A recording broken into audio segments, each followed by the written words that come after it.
I've joined the Rawvolution at Naturaw because I know that not all raw food is created equal. I'm passionate about feeding dogs as nature intended. After all, you are what you eat, and so is your dog. At Naturaw, there are no compromises, no confusion, just real raw food made with integrity and a conscience, offering 100% transparency, supporting British farmers, and only using the highest welfare assured ingredients is so important. They're a certified B Corp and reduce their carbon footprint by utilizing solar power and planting trees. They only use completely plastic-free packaging that's home compostable. Prudence and Mr. Binks are simply loving their nutrient-dense and balanced recipes. So try Naturaw today. Just go to naturaw.co.uk and grab 20% off your first purchase with my code AnnaWebb20. Join the Rawvolution and feed exceptional raw food.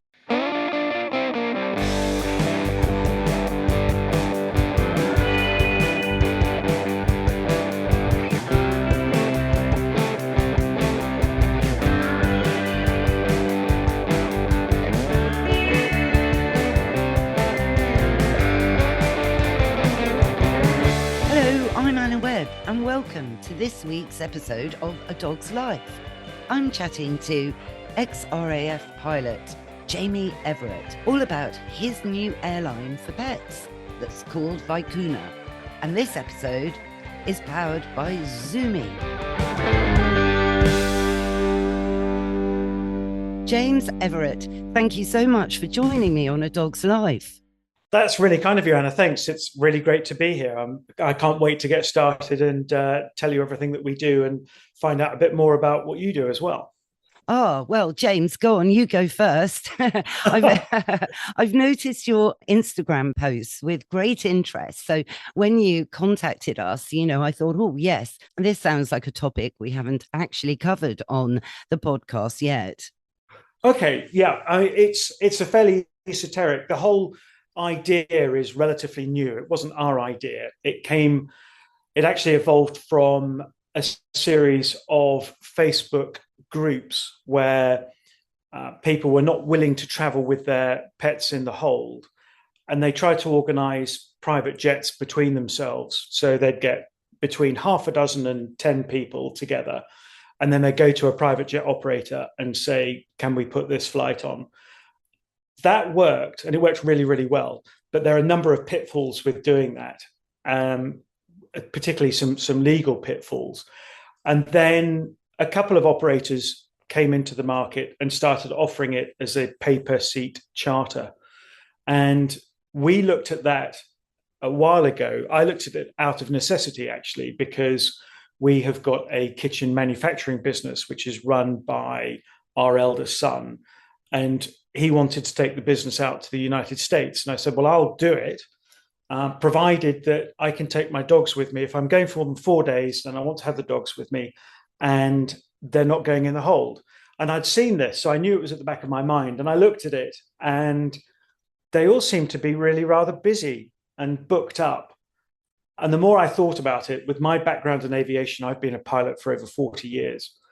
And I've had dogs my entire life, and they're my two greatest passions. There's my family, my dogs, and my flying. And it just seemed like the ultimate opportunity as a sort of not a final business idea, but I'm reaching the stage of my life where I wanted to do something that was a culmination of all of my years of experience. And this just seemed like the most amazing thing to give a shot at. And so that's how it started. Okay, so this is Vicuna Air, right? Yeah, correct. Yes. Okay, and so you're offering pet parents the opportunity to fly to certain key destinations with their dog in the cabin.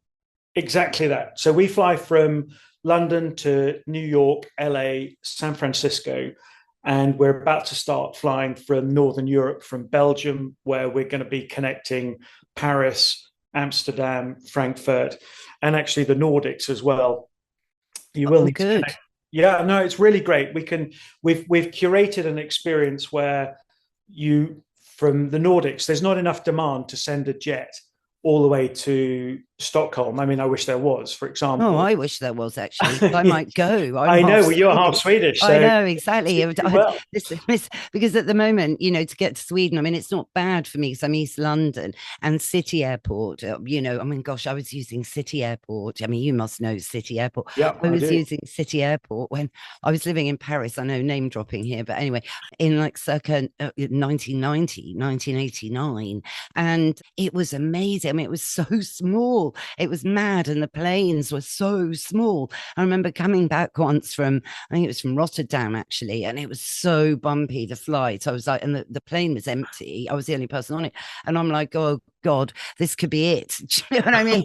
And, and Yeah, then, you landed, you literally, the runway was really short and he yeah. missed and, going into, the gherkin or something. Anyway, Yeah. no, but it's no, brilliant. Love that. I mean, I love flying. But anyway, I mean, City Airport does a good service actually to Stockholm. Actually, Oh, does it? I mean, yeah.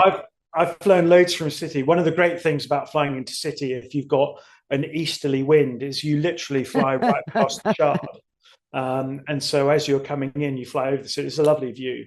And We it don't normally operate. is the east wind, actually. This is so yes, but no, James. I mean, this is interesting because people, fly with their dogs all the time. It tends to be for the long haul flights. And also, the other sort of thing to throw in here is, why is Paris so much easier to fly out of with a dog compared to any of the airports in the UK? So the UK has a blanket ban on commercial airliners taking dogs in the cabin unless they're a properly accredited service dog. So, for example, an emotional support dog wouldn't count as a full on service dog. If you were, if for example, if you were blind and you had a guide dog, then they are they're legally obligated, and in my opinion, they're very completely morally obligated to Yes. take the pet in the cabin. But apart from that, there's a blanket ban. In France, you can travel with a pet up to 8 kilograms, including the carrier, but it must be put underneath the seat in front of you. Why we have this restriction in place, I don't know. Obviously, it's good for my business that we do have it in place. But it would be nicer, to be fair, it would be nicer if people were able to take small dogs and put them under the seat in front of them, because it is a traumatic experience. I think a lot of people underestimate it until they do it for the first time. When you're flying transatlantic with a pet, you hand the pet over in its cage about 5 hours before the flight. And so, first of all, you've got that 5 hours. Then, assuming there are no delays, at some point, the poor old pet's going to be lumped onto a forklift, and forklifts all have their little beepy sirens going on. There's all the noise of the jets as they're loaded on the ramp.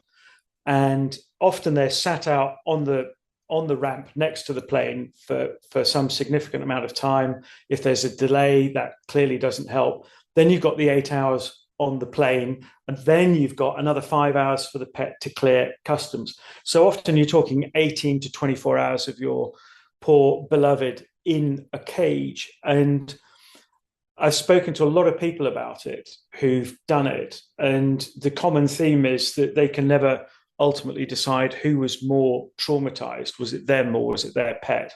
And so it's not a great experience. And I realize that it has to happen. We have to travel with our pets, particularly if we're relocating and things. And having been around the facilities, for example, of Animal Air Care at Heathrow, who clear all of our pets when we land, one of their agents comes on as part of the government scheme to do the pet clearance. And I've been around there. And the people there are charming, they're super lovely. They do everything they possibly can for the pet to try and make it as comfortable as possible. But the reality is that the pet is completely disoriented. It's in a cage. Often as not, the poor things have to go to the loo. And they really do care, and they do everything they possibly can to look after it. But the overall circumstance of traveling in the hold, there's no sugarcoating it. It is a pretty traumatic experience. Well, yes. I mean, I do behavior advice and so on, and I have helped a few people actually do the moving back to America thing with their dog, writing references. And I got one dog to be allowed on board actually, which Oh, was I know, which was well done. great. She wasn't very big, so that was great. But this is it. We were talking, I think, before we came on air about driving in Europe, driving to Germany, because I actually chose to drive to Germany on my own and back again to pick up my puppy rather than stick her on a plane, and meet her at the Yeah. airport for exactly all of these reasons. How does it work? Do you do regular flights? Yes. Right. Okay. And are they always full? I mean, what's the experience like both for the parent and the pup? Okay. Great questions. First of all, we operate about every 2 to 3 weeks across the Atlantic and to the West Coast. And we're not what's called a scheduled airline, although we operate to a timetable. And just for a little bit of specifics, we operate an American carrier. So we're licensed by the American Department of Transport under something called Part 380. So it's a little bit like the UK ATOL scheme, where the money is ring fenced. So clients, when they pay, they're not worried that we're going to run off with the money before doing a flight. And that's the structure that is created to enable this to happen. We sell up to 10 seats on one of our charters. Typically, coming from the United States, we're always full. Everything from the US to the UK gets sold out months in advance. The UK to the US is slightly less. We're probably full about 80% of the time. So our load factor would be 8 out of 10 seats. And so we work our economics according to that. And then the process itself is remarkably simple. The client books the flight. They then get bombarded with emails from us about guiding them through all of the health certificate requirements, the rabies requirements, all of the documentation. And then as it comes closer to the flight, it becomes more personalized in terms of we like to do a video call with the client. So we do a Teams call. We meet the client, we meet the dog, just to make sure that we can work out where they're going to sit in the cabin, for example. And the whole idea behind this is it achieves a couple of things. From our side, it makes life practically organized, and we like being really organized. From the client side, what ends up happening is the client relaxes into this idea of it's okay, we've got this covered. Yes, yes. Oh, I can totally understand that. I mean, it would take a huge weight off people's minds, it and yeah, it does. Sorry to cut across you. Yeah, I mean it does, and that becomes an iterative process actually between them and their dog, so or cat, whatever pet it is. They they're more relaxed. The animals' senses are so good, aren't they? We all know that, and they sense that their parents are much more relaxed about the whole thing, and it becomes a sort of a flow state of actually everything's going to be fine. And we curate the cabin in a certain way, so it's you'll get a you're on a private jet, you're going to get a great service. We don't serve hot food, for example, for the client. We only serve cold food because you can imagine we just take off, we're in the cruise. And you mentioned earlier about being bumped about on a flight. These private jets operate between, generally speaking, between 41 and 51,000 feet. So it's much higher than commercial jets fly, where the air typically is a lot smoother. So first of all, the flights generally are super smooth. It also means we route directly. We don't have to sort of play the wiggle with other traffic, which makes the flights quicker. Plus the planes are a bit faster. And in the cabin, what we try and do is focus on just getting the dogs to relax. And within half an hour of taking off, nearly every dog is just passed out asleep, just bored with the whole thing. And that for us is perfection because it's a really calm cabin. And that all starts from all of this preparation of meeting the client virtually and meeting the dog or cat and just getting a sense of where we might put them. And then we ask clients to turn up only an hour before the flight. And it's on the private, if you're flying from London, it's on the private side at Stansted Airport. So it's the other side from the main terminal. And we partner with Harrods Aviation, who've got a fantastic lounge there, and they take really good care of us. So our owners turn up about an hour before the flight. If they're dogs, then there's this introductory moment. We call it the doggy socialization time. The dogs meet each other. There's plenty of green spaces to go for that last minute walk and visit the hedge before getting on the plane. And then it's a walk through from the lounge where, by the time the doggies have met, you've had a coffee, a pastry, however you want to do it. You then walk through our own security, which is right there. So there are no queues. It's only the people getting on the jet that are going to pass security. And then you literally walk outside and the jet is the other side of the door.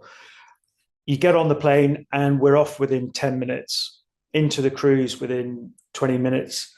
Then we would start sort of doing, if we're doing, say, a daytime flight, we'd serve some light lunches like some salads or some sandwiches. We do it really nicely, but we keep it cold. You want to keep the temperature of the cabin as cool as possible, really, I suppose, for the dogs. I mean, I know there's cooling, you've got central heating and cooling facilities on a plane, but obviously for dogs die in hot cars and all of that. You want them cool. Cooler dogs are less stressed. Exactly that. And there's less panting. Panting, I mean, it's interesting, isn't it, that when you get a hot dog that starts to pant to cool itself down, that actually becomes a stress-inducing reaction to the heat, and it sort of all goes out of control from there. So we actually fly with about 20 blankets, and well, more actually, and half of them are for the dogs to sit on, and if they're going to climb up on the chair, which they're very welcome to do if there's a spare seat, they can sit on the seat. We put a rug down for them. And then the other half are for the humans, because we run the cabin at about 19.5 degrees for exactly that reason, that there's no heat dissipation, panting going on. The doggies get to relax. The clients get to, if they want it, they can put a blanket, go to sleep over themselves. And it's particularly important for the snub nose, for all of the brachycephalics. Yes, no, Jamie, I mean, amazing. Sorry to cut in, but it was one of the questions for you, because many airlines won't even allow Frenchies and bulldogs and pugs and the like to fly, because of their increased risk. Yeah, absolutely. So it's not a factor for us. So in the lounge, it's air conditioned. If it's a hot day, it's literally a less than a 60-second walk to the aircraft, which is also air conditioned when it's on the ground. So there's never a moment that you'll get a heat spike. And we're just starting up our Dubai flights again, having paused them for obvious reasons in the last few months. So they're going to start up again. And you can't even fly in the hold with a Frenchie or a pug or any brachycephalic during the summer months. In fact, I think from about May to October, for example, because you may find the pet is left on the ramp for a few hours, and in the glaring sun and heat of the day, particularly in the Middle East, and in fact, in America as well, then that is just not a good way to go. So that this process eliminates all of that. That's so sensible. I mean, do you have a vet on board? I mean, for example, on a long haul flight, if you had an older dog, I mean, do you take vet reports before you kind of allow the dog, or is it all down to the owner's responsibility on that front? So because anything can happen. anything can happen, and we're pretty prepared. So we have simple things like a doggy first aid, doggy resuscitation, and for doggies and for cats.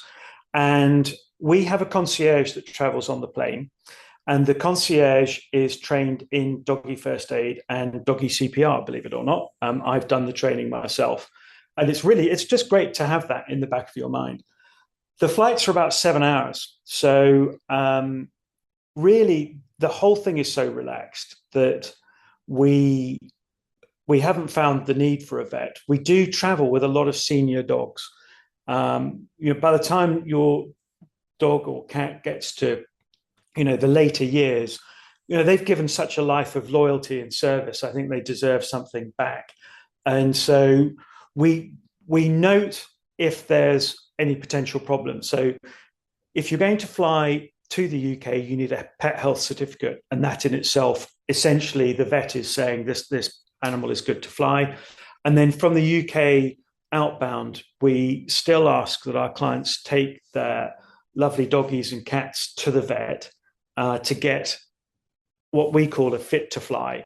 And on that, we've got a list of questions that we put together with a behavioral expert and with a dog transport veterinarian expert to say, list a number of questions to just say, are we okay with these particular items, with breathing, with heart? Is there anything we need to be aware of? And then they get signed off by their vet as fit to fly. Because I've had doggies my whole life, and in fact, actually, we just discovered that in our garden shed, we've now got a litter of 7 kittens from a wild cat. Oh, So have now you? yeah, Oh, we're into cat ownership, and we've decided we're going to keep them all actually. And, that'll be and fun. yeah, well, we can get electric to the shed, so we're going to put a little heater in there, and we're going to set them up, and we'll see what happens. I mean, they are feral, and we're Are they stripy? Are they the tabby feral, or just no, they're not. they're just a cat that's probably. I only know all this because I've got one of those over this feral tomcat that, but and then my friend who's a vet said, Annie, you can't call him feral. And I go, well, he is. And she goes, no, look, he was an unlucky cat that found himself on the street. But a feral cat, they live in Scotland. They are a type of cat. So Oh, it's a fine line. It's a fine line. Only I've been pulled over the coals over it just the last couple of weeks ago. And he's not a feral. He's just a stray cat that's been very unlucky in his life, and okay. so yeah, technically, but I mean, they are feral really, in that, but you'd find the mothers probably had some contact with humans to be kind of seeking human help at this point, because that's what this stray cat Baggy, he did that. He knew he needed help. He really did. And they're funny like that. And this has happened to a few friends actually, where a pregnant mum has befriended some people feeling the positive energy, and they know, because cats, I mean, dogs are extremely intuitive, but cats, they tune into the universe. I honestly believe this. I mean,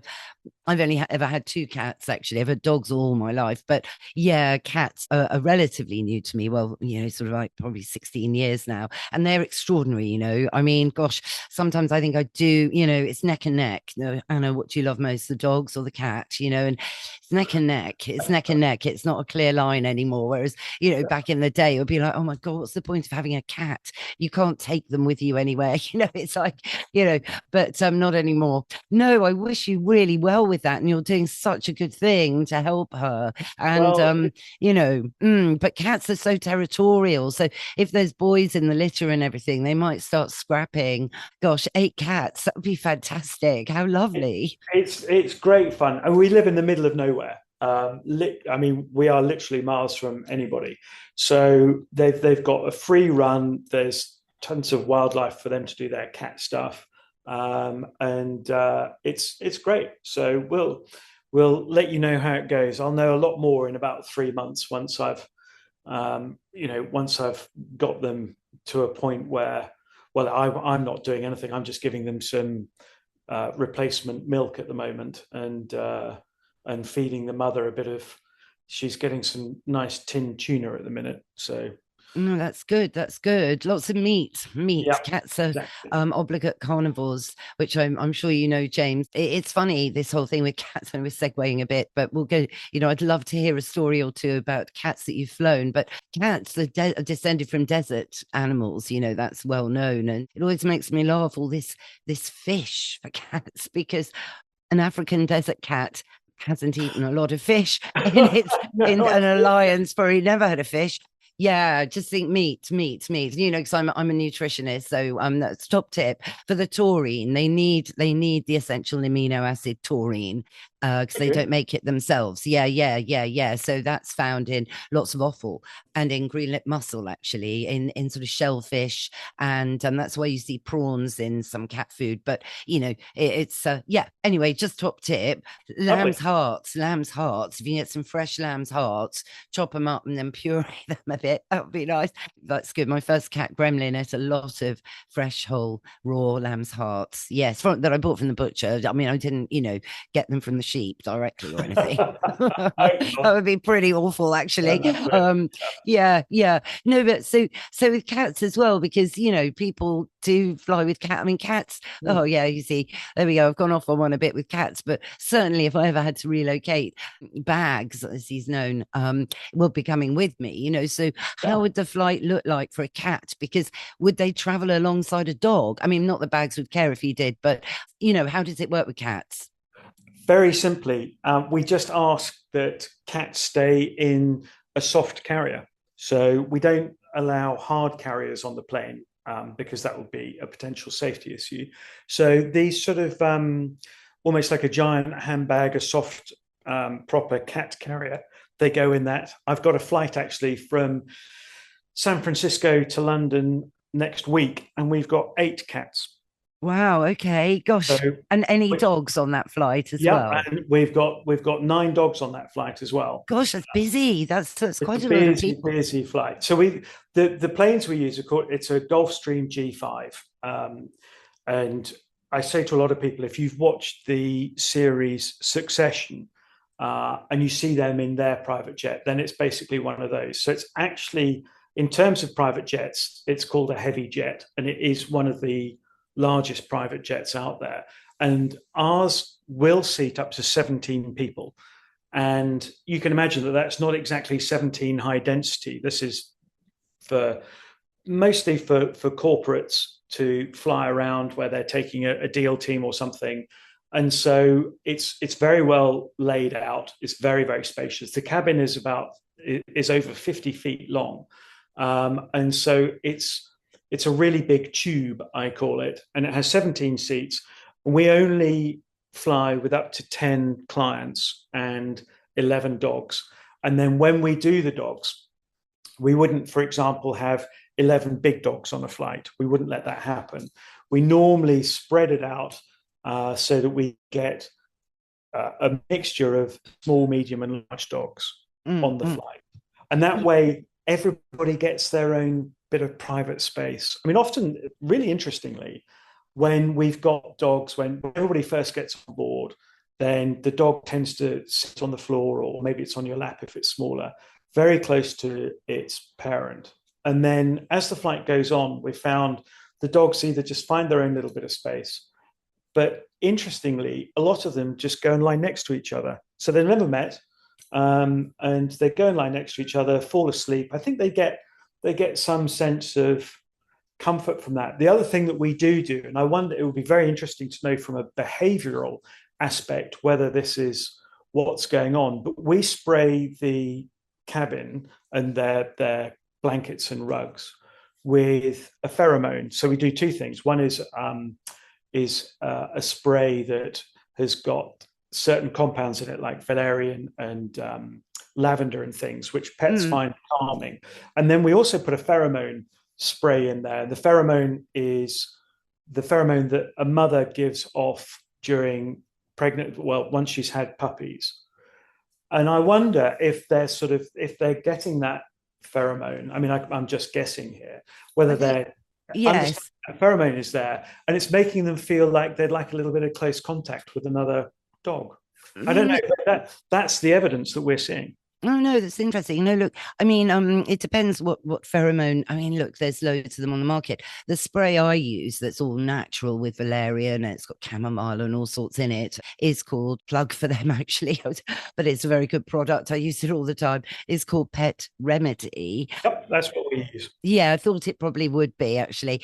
And then on the pheromone side, I'm a bit of an ultra cynic with these things. I'm not sure that mankind has the capacity to recreate a dog's pheromones to plug in and ooze out. That's my bottom line on it. I love using Pet Remedy, and I think that really works. I mean, look, also, I mean, it's down, I'm sure you ask the owners lots of things, like, can your dog travel comfortably in a car for 7 hours? I mean, Yeah. how well is this dog trained? And get a picture of the balance of the different sizes, as you say, which is great, but also the different ages of the dogs, Yeah. which can make a difference to their behavior. And also, the interaction and the training that these dogs have had as well. And I'm sure that, I mean, I don't know because I've never flown with a dog in a cabin, but I'm sure because you feel humans feel a bit different when you're in the air, don't you? The air pressure around you is different. Now, for animals, they'll really realize and notice that a lot more than we do. Your ears start to pop, so your dog's ears will be popping. So you have to understand that they might be getting popping ear, which might make them feel a bit weird or afraid or not knowing what's going on. So I think the rule of thumb is always say, cool, calm, and carry on, really, which is the general mantra with dogs. I mean, it's quite hard if you're in the middle of a dog fight and you're breaking that up to stay completely happy and calm for the best of us. But that would be my message. I think you're doing lots of things that are really great, and I'd keep food to a minimum on the flight, really. Because the question I was going to ask actually is, how do they go to the toilet? So the whole guiding process that we have is we ask, depending on what time of day the flight is, but if we said that it's 10 o'clock in the morning, as long as it's not a small dog, then we ask them to do one last feed the night before. All dogs can go a little, can go a while. The bigger the dog, the longer they can go without eating. And the smaller the dog, the less of a problem it is to deal with an incident if it occurs. So first of all, we get our clients to understand, and everybody embraces this because they don't want their dog to be the one. And in fact, we have not had a single accident on the plane. And I say accident, or even a planned trip to the loo. So at the back of the aeroplane, there is a loo for the clients, and it's actually quite a big room. So what we do is we put down a waterproof blanket, and then on top of that we put a pee pad. And so we have been asked a couple of times, can I just see if Cookie wants to have a wee? And we've said, yeah, absolutely. So we go to the back, put down the waterproof thing, put down the wee pee blanket, and then the owner can go in the back. The parent can just be with the puppy and let them have a wee if they want one. Nobody has yet, so the option is there. The other thing is, I fly with a pair of rubber gloves in my pocket, and if I would step in if I needed to, but we've just found that by curating the process, talking it through with the client, and everybody's on board with the same idea that they just want it to be stress-free, that it works really well. We don't have that as an issue. That's really good to know, actually. That's that you've got plans in place. And yes, if dogs are really well toileted prior to going, then most dogs can hold for a reasonable amount of time. Absolutely, but older dogs, of course, they're less likely to be able to. But it's great you've got it covered. I mean, it sounds like an amazing experience. Seriously, Jamie, it's very, very refreshing. And that people can even board in the UK, which, so many of my friends have, flown to the States with their dogs from Paris. It's possibly opening up, some conversation about this in the UK, because we're losing flights, general flights, to people, because of this whole thing. I don't know whether it's Air France in particular that is so I do know some people who've flown. Her dog is an emotional support dog. So, I mean, do you think some airlines are a little bit more flexible about the support qualifications? Oh, good one. So my understanding and information is really sort of anecdotal and listening to clients talk about this rather than I haven't gone out and researched it. But everybody is becoming much more sensitive to the environment for people and their pets. And there's much more of a, I think in this modern age when so much is digital, so much is AI, and you don't know if it's real or not real, that this fundamental connection that exists between a pet and its parent it's never become more focused and more important than it is now, because that's real. That's one of the super tangible things that nothing in the internet or AI sphere can take that away from you. And so as a consequence, people are understanding much more clearly about their relationship with their pets and how important it is and how much more they want to take care of them. And so I think that will ultimately translate into a greater degree of flexibility from airlines to allow you to travel with pets in the cabin, purely from a commercial standpoint for them. Because as you say, in the UK, they are missing flights because people are going to Paris to then take a flight with their dog, or cat. So it's a bit of an open topic. I don't have a particular read on it, other than I just think the direction of travel is for people to appreciate much more sensitively the incredibly important role that pets play in our lives these days. Yes. Oh, well, James, this is brilliant. I absolutely love the whole concept of Vicuna Air and you and all the thought behind it. And, you're fulfilling a real gap in the market. So it's amazing. Thank you. That's really kind. Oh, so I just urge all the listeners to check out all the links that are in the show notes, Jamie, and follow you on Instagram. What's your Instagram? Just shout it out. It's at Vicuna Air. Hurrah. Hurrah. Thank you, Jamie. Thank you so much, Anna. It's been really lovely to talk to you. That's our show, everyone. Hope you all enjoyed it. If you did, go on, rate and review the show wherever you tune into your podcasts. Thanks again to Jamie Everett for joining us today.